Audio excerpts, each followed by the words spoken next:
آج بالکل نیو کراچی بلال کالونی تھانے کی حدود میں 5 سالہ سارم کے قتل کا معاملہ سامنے آیا تھا. بچے کو پہلے اغوا کیا گیا, اس کے بعد اس کی لاش جو ہے وہ پانی کے ٹینک سے ملی تھی. اس کیس میں اب تک کیا پیش رفت سامنے آئی ہے؟ ہمارے ساتھ اس وقت DIG ویسٹ عرفان بلوچ صاحب موجود ہیں. سر بتائیے گا, بچے سے متعلق اور قاتلوں سے متعلق کیا اب تک جو ہے وہ اہم تفصیلات آپ کے پاس موصول ہوئی ہیں, اور بچے کے قاتل کب تک گرفتار کر لیے جائیں گے؟ جی, یہ جو آپ نے آخر میں جو سوال پوچھا کہ کب تک, اس کا جواب تو شاید میں ابھی نہیں دے سکوں, لیکن یہ میں آپ کو بتاؤں کہ ہماری کنٹینیوسلی جو ٹیمیں ہیں وہ اس پہ بہت زیادہ کام کر رہی ہیں. اس میں جو انیشیلی جو فورنزکس ٹیم تھی ہماری, وہ اس کے اوپر بہت زیادہ کام کر رہی ہیں. ہم نے اسپیشلائز ڈاکٹرز جو ہیں وہ ہمارے ساتھ ہیں, وہ اس کے اوپر کام کر رہی ہیں. CPLC کے لوگ ہیں وہ ہمارے ساتھ کام کر رہے ہیں. تو مجھے پوری امید ہے کہ ہم کسی نہ کسی نتیجے پہ پہنچ جائیں گے.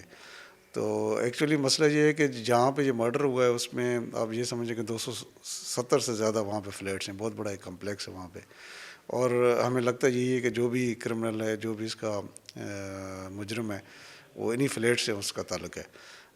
تو ہم اسی کے اوپر کوشش کر رہے ہیں, اسی کے اوپر ایفرٹ کر رہے ہیں تاکہ ہم جو مرڈر ہے اس کو ہم کنیکٹ کر سکیں کسی طریقے سے بھی. تو مجھے پوری امید ہے کہ ہم جلدی اس مسئلے کو حل کر لیں گے. سر اب تک کتنے افراد کے, ہم نے سنا ہے کہ DNAs بھی آپ لوگوں نے کرائے ہیں تفتیش کے دوران, تو کتنے جو ہے وہ ٹوٹل DNAs کرائے گئے ہیں, اور کہاں ایسی ہڈلز آ رہی ہیں کیونکہ وقت بہت زیادہ ہو چکا ہے بچے کے ملزمان کو گرفتار کرنے میں؟ کچھ ایسی جو آپ کی تفتیش میں آپ کو پرابلمز آ رہی ہوں اس کے حوالے سے تھوڑا سا آگاہ کیجیے گا. دیکھیں, اصل میں کیا ہے کہ میں نے جس طرح بتایا کہ 270 سے زیادہ فلیٹس ہیں, اور اس میں آپ اندازہ لگائیں کہ کوئی اگر 3 یا 4 بھی ایک فلیٹ میں بندے رہتے ہوں تو کوئی 600 سے 800 سے لوگ بنتے ہیں اس کے. تو ہر آدمی ہمارے لیے سسپیکٹ ہے, اور جس میں بھی جتنے بھی, کیونکہ یہ اس طرح کی چیزیں ہوتی ہیں جس کو کنیکٹ کرنا تھوڑا سا مشکل ہوتا ہے. DNA کی پروفائلنگ ہوتی ہے, پھر ایکسپرٹ ڈاکٹرز اس کو دیکھ رہے ہوتے ہیں. تو اس کو اس لیے کنیکٹ کرنے میں جو رکاوٹیں ہمیں اس وقت آ رہی ہیں, یہ آرڈنری مرڈر نہیں ہوتا جس میں ہم دیکھ رہے ہوتے ہیں کہ جی یہ رابری کے دوران مرڈر ہو جائے تو پھر رابرس کو ہی ہم دیکھ رہے ہوتے ہیں.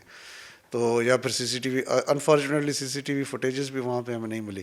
اچھا, جو وہاں پہ لگی ہوئی تھی وہ اس وقت کام نہیں کر رہی تھی کہ وہ لوڈ شیڈنگ تھی اس علاقے میں. تو یہ ساری ہرڈلس ہمیں فیس ہو رہی ہیں, لیکن جو ہم اس کے اوپر زیادہ کام کر رہے ہیں, ہمیں پوری امید ہے کہ ہم اس معاملے کو حل کر لیں گے. بالکل ٹھیک. بالکل آپ نے بات سنی DIG ویسٹ عرفان بلوچ صاحب کی. ان کا یہ کہنا ہے کہ ہم اس کیس کے اوپر جو ہے وہ کام کر رہے ہیں, مختلف ٹیمیں اس کے اوپر کام کر رہی ہیں, اور جلد کوشش یہی ہے کہ ملزمان کو گرفتار کیا جائے گا اور ان کو کیفر کردار تک پہنچایا جائے گا, اور سارے اور اس کے اہل خانہ کو جو ہے وہ انصاف فراہم کیا جائے گا.